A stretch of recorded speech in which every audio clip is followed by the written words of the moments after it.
Hi there, every enthusiastic listener. I'm your host Raj, and you are listening to Overpowered, the bite sized self help podcast where we talk about helping yourself take back the control on your life and reach your 100%. I upload podcast every weekend, so please do subscribe it wherever you are listening to so that you will never miss any upcoming episode. And also don't forget to rate and review this podcast if you like it over any other podcasting platform. This will help us to reach more listeners. So now let's get straight into today's episode, shall we? In this episode, we will be talking about establishing an internal energy source upon which you can depend during your low times to pull out that motivation, that drive, that will, that fuel to get your game going. What do I mean by this? Well, many of us depend on external sources for motivation, and often when it's not there, we fail to execute our action. Let's say you are a student and your source of motivation is the competitors around you. Your marks that you score. What happens if suddenly you are stuck by a bitch ass pandemic? You can't simply find that drive because you are stuck at home. Sounds completely fictional to me. You can't find the competitors because you would be surrounded by people who aren't really your competitors. So your brain brings you down. It will go like, you know what? I'm not in the situation anymore. So I'm just gonna survive, compete. Your whole belief system will collapse just because you were dependent on an external source of energy, or I like to call an external power plant that might run out someday. It might get obstructed by some factor or other.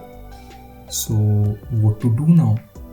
You have to build an internal power plant that won't run out of energy, that won't get obstructed no matter what. And you know what's the best thing about it? Implanting it is easy. Yes, it is. You might be wondering like, wait, what? I can be motivated and energetic without consuming any external media? Yes, you can, my friend. But for that, you have to make an initial investment, like any other plants or factories or manufacturing units. First, you have to invest a little. And once that system will start to operate, you will be making a hell ton of profits. But unlike any other business model, here you won't have to invest your money, but something that is more important than that, your time. First of all, why do we even need motivation in the first place? Well, I like to illuminate it this way. If you consider your life a voyage and your mind the captain and your body as the ship, you can continue the journey, but it's gonna be very difficult moving a ship that big in size without any external support, of course. Now consider a gust of wind hitting your mast and helping you to move your ship. Your ship was also moving ahead before. Maybe it was by rowing or water current. But with that little aid of wind, your journey would be much easier now. That gust of wind is motivation in your voyage like life. I know it was a generic analogy, but come on, it was for sake of better understanding. Now, the most common mistake we all do apart from searching out an external power source is we adapt our life to be conducted on the basis of rewards. What does it mean? In simple words, we are too much reward oriented. If I do this, I will get this. If I don't do this, I won't get this. If I sacrifice this, I will receive this. If I am not ready to compromise this, I will suffer this. Life is not about this and that. Neither it's a race nor you are a rat. So if not a reward-based motivation system, then what? Well, Dan Pink says, create a workflow-based motivation system. Set a work, prepare yourself to do it, complete it, then channelize the motivation that you get from it to do the rest of the works. It's efficient, it's effective, and I can bet it won't make you feel like you are running a race. In the year 1962, a professor named Sam Kluxberg invented a psychological problem called as the candle problem. For studying the impact of the experiment on different groups, he divided the participants into two separate groups. One group was told that they have to complete the task in the shortest amount of time, while the other group was promised to be rewarded if they solve it before the first group. An hour passed. Both the groups solved the problem. The other group, let's say group B, who was promised a reward on solved the problem just 3 minutes faster than the first group, group A. This study clearly proves that a reward-based motivation system was actually a thing. But wait, the story doesn't end here. Years later, a group of researchers conducted the same experiment, but this time they decided to level up the difficulty of the task one by one and kept the reward same, which was actually some sort of money. Same for group B. After 4 to 5 rounds, it was seen that group A was actually doing better than group B. In fact, participants of group B were getting more irritated as the level of experiment were rising and the money was same.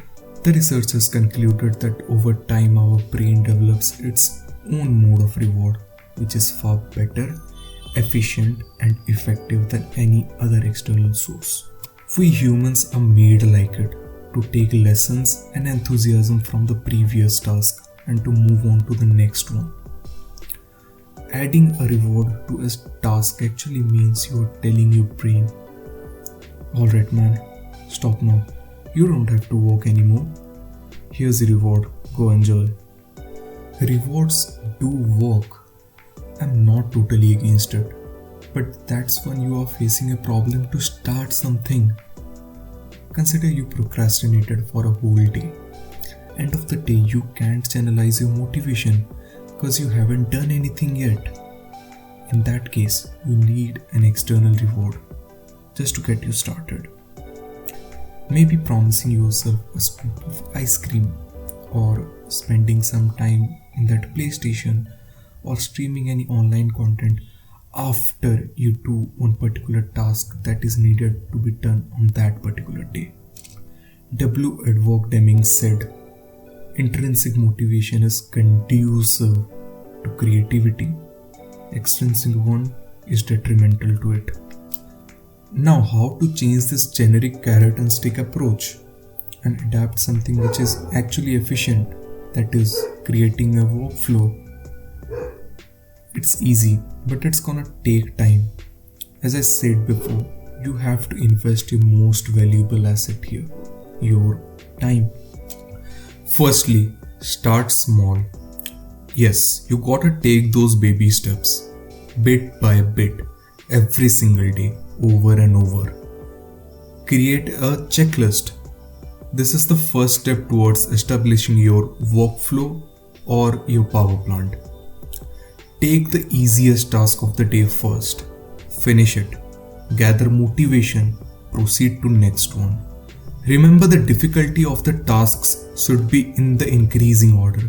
But also don't forget to take adequate breaks in the middle or you will burn out. Remember, the effect of workflow is compounding and it will keep increasing over time. Coming back to Dan Pink's idea of intrinsic motivation, and listen carefully what he says. If you need to build reliant system of intrinsic motivation, you have to follow 3 things: autonomy, mastery, and purpose. Autonomy, the urge to direct your own life without any external pressure. Mastery, the desire to get better and better on something that matters. Purpose, the earning to do what we do for the service of something larger than ourselves. These three factors will guide you to have constant intrinsic motivation on something that really matters to you. It could be studies, work, personal development, physique making, freelancing, preparing for a project, or even figuring out a relationship. I started out this podcast because I was so influenced by people out there making great podcast content. I felt like this is something I need to do, and doing this will give me a feeling of satisfaction. I wasn't pressured by anyone. I wanted to start it all by myself for my own satisfaction, serving you folks with content that might help you. I intend to make it better and better over time, and I am earning to do it for someone larger than myself. That is for you folks. So here I fulfilled 3 points of my intrinsic motivation. What are yours? What is that thing that drives you anxious? Something that makes you feel like, man, I have to do it. Feel free to share it with me in the comments, DMs, or your Instagram stories. Also, don't forget to tag me in those. So, that was it for today's episode. I will be coming with a new topic next week. Show notes will be down in the description section. Till then, take care of yourself, your family, and your loved ones. Seeing you next week. Bye bye.